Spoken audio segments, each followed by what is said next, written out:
President Trump gestures during a rally at the Phoenix Convention Center in Phoenix on August 22.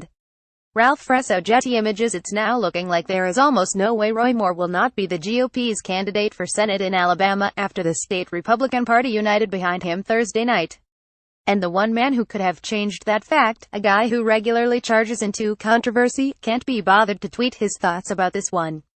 President Trump's silence is deafening. Trump's White House counselor, Kellyanne Conway, explained Thursday that the president is simply preoccupied.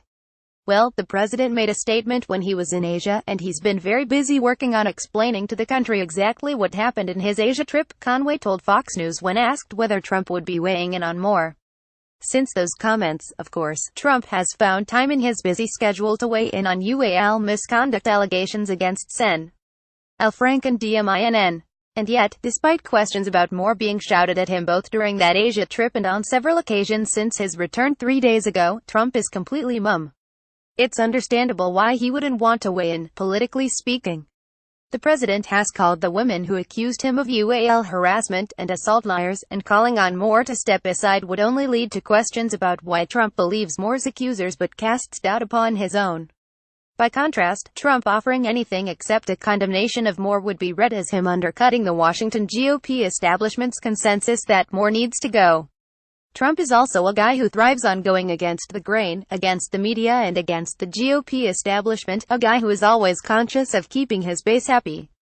Denouncing Moore would risk alienating some of the most enthusiastic Trump supporters, which is completely anathema to everything we know about Trump. But at this point, Trump's silence can't be read as anything except him condoning Moore's decision to press on as the GOP's candidate in Alabama. If he felt differently, he would have said something by now. And the fact that he hasn't done so is what gave the Alabama Republican Party license to do what it did Thursday: decide to stand behind Moore.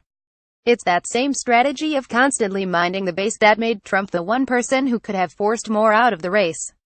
GOP voters have long been skeptical of their leaders in Congress, and Senate Majority Leader Mitch McConnell RKY is increasingly a pariah in his own party, thanks to some prodding from Trump. The GOP base is completely unwieldy and answers to almost no one, except Trump, who has spoken their language since day one and commands their loyalty. The operative comments from Trump are the ones first offered by White House Press Secretary Sarah Huckabee Sanders last week, the ones who called what Moore was facing mere allegations and cautioned against ending his long political career because of those mere allegations. Trump's comment otherwise read like what other Republicans were saying at the time, including the "if the allegations are true, Moore should resign" part. That was the GOP talking point at the time. But the important part was when he cast doubt on those allegations. Trump never sent any signal except that Moore should continue his campaign and that state GOP leaders should give him license to do just that.